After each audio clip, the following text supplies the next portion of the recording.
Bayangkan sebuah dunia tanpa kamera, tidak ada foto keluarga, tidak ada bukti sejarah dalam gambar, bahkan tidak ada film yang bisa kita tonton.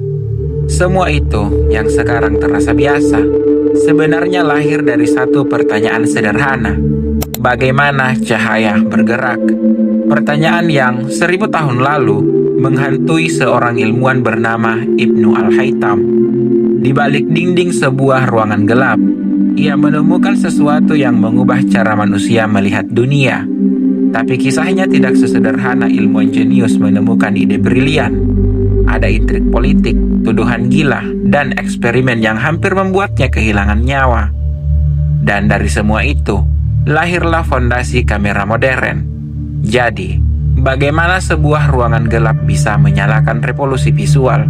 Mari kita telusuri bersama.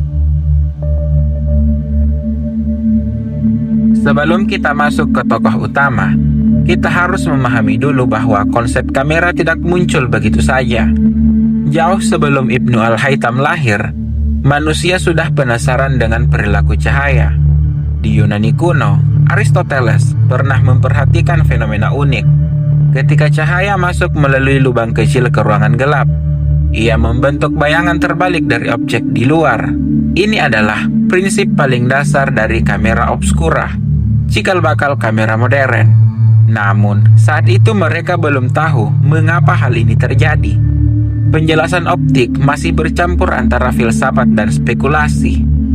Di Tiongkok, filsuf Mozi juga mencatat fenomena serupa. Ia menyadari bahwa cahaya bergerak lurus dan melewati celah kecil untuk menciptakan gambar. Namun sama seperti di Yunani, penjelasannya belum dibangun di atas eksperimen yang sistematis. Jadi, dunia sudah memiliki potongan-potongan puzzle, tapi tidak ada yang bisa merangkai gambaran utuhnya. Inilah titik pentingnya. Sebelum Ibnu Al-Haytham, cahaya lebih banyak diterima sebagai misteri alam daripada objek penelitian. Tidak ada metode percobaan terukur, tidak ada pendekatan matematis, dan tidak ada model optik yang benar-benar bisa diuji. Kekosongan inilah yang kelak akan diisi oleh seorang ilmuwan dari dunia Islam abad ke-10. Ibnu Al-Haytham atau Al-Hasan dalam literatur barat lahir di Basra pada abad ke-10, masa ketika dunia Islam menjadi pusat ilmu pengetahuan. Ia bukan sekedar ilmuwan, ia seorang pemikir multidisiplin yang mempelajari matematika, fisika, filsafat hingga astronomi. Tapi yang paling menonjol adalah keberaniannya mempertanyakan kebenaran yang diterima begitu saja. Pada masa itu, banyak orang percaya bahwa penglihatan terjadi karena mata memancarkan cahaya keluar. Teori ini diwarisi dari Ptolemei dan diulang selama berabad-abad. Namun bagi Ibnu Al-Haytham, teori itu terasa janggal. Ia bertanya, kalau mata punya cahaya sendiri, mengapa kita tidak bisa melihat dalam gelap?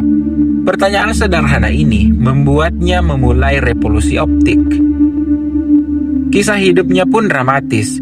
Ia pernah dipanggil oleh penguasa Mesir untuk mengatasi banjir Sungai Nil.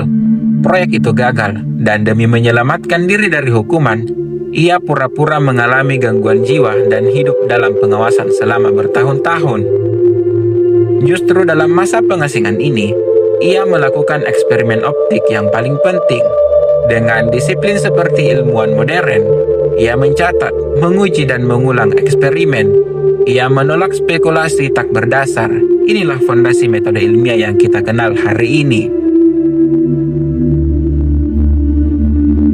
Karya terbesar Ibnu Al-Haytham adalah Kitab Al-Manasir atau Book of Optics. Buku ini tidak hanya mematahkan teori penglihatan lama, tetapi membangun penjelasan baru berdasarkan observasi dan eksperimen. Ia menyatakan bahwa kita melihat karena cahaya memantul dari objek dan masuk ke mata. Argumennya sederhana namun kuat. Penglihatan selalu membutuhkan cahaya eksternal. Tanpa cahaya, tidak ada yang terlihat. Ia membuktikan idenya melalui percobaan berulang, mengamati cahaya melalui lubang kecil, menganalisis bayangan, mengukur sudut dan meneliti intensitas cahaya. Salah satu eksperimen paling pentingnya adalah penggunaan kamera obskura. sebuah ruangan gelap dengan satu lubang kecil. Ketika cahaya masuk, terbentuklah gambaran terbalik dari dunia luar. Bagi Ibnu Al-Haytham, ini bukan sekedar fenomena menarik. Ini adalah bukti bahwa cahaya bergerak lurus dan bahwa gambar terbentuk karena cahaya memantul dari objek. Yang membuat karyanya luar biasa adalah pendekatannya.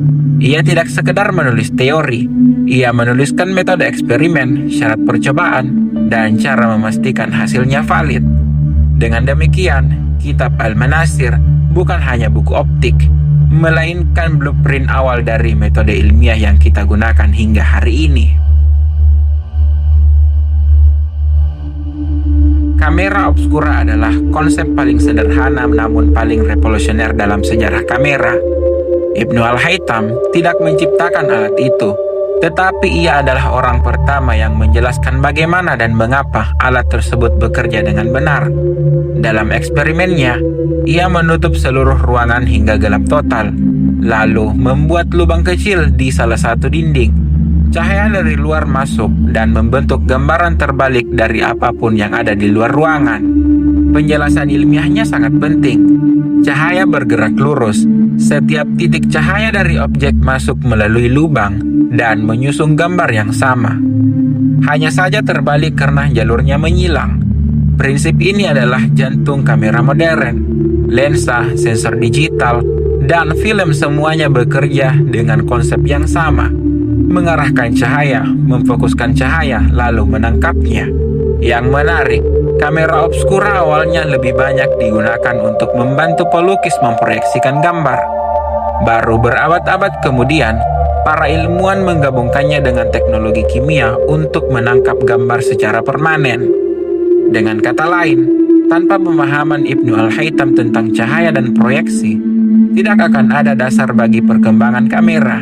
Ia memberikan kerangka teori yang memungkinkan ilmuwan setelahnya menciptakan kamera yang bisa menyimpan gambar, bukan sekedar memproyeksikannya. Setelah wafatnya Ibnu Al-Haytham, karya-karyanya disalin dan diterjemahkan ke bahasa Latin.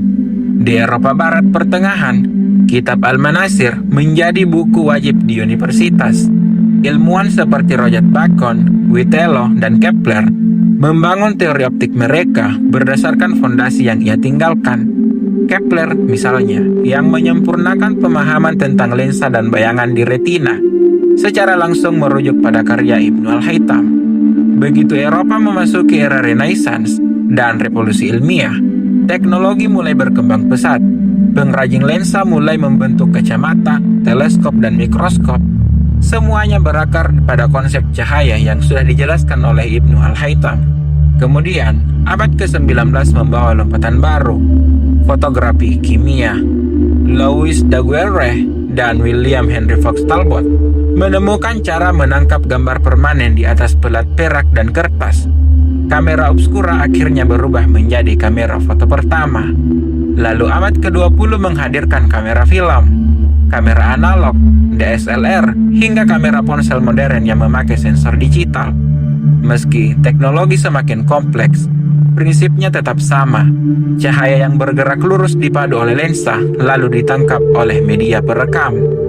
Benang merahnya jelas, tanpa teori optik yang dirumuskan 1000 tahun lalu, revolusi visual ini tidak akan pernah terjadi.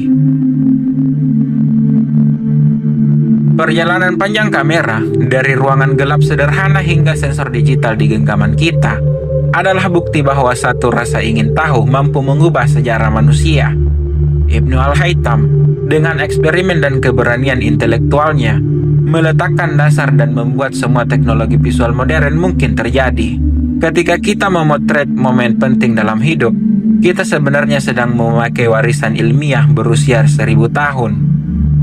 Jika kisah ini membuka wawasanmu atau membuatmu melihat kamera dengan cara yang berbeda, jangan lupa dukung channel ini dengan cara like, share, dan subscribe. Sampai jumpa di cerita sains berikutnya. Bye.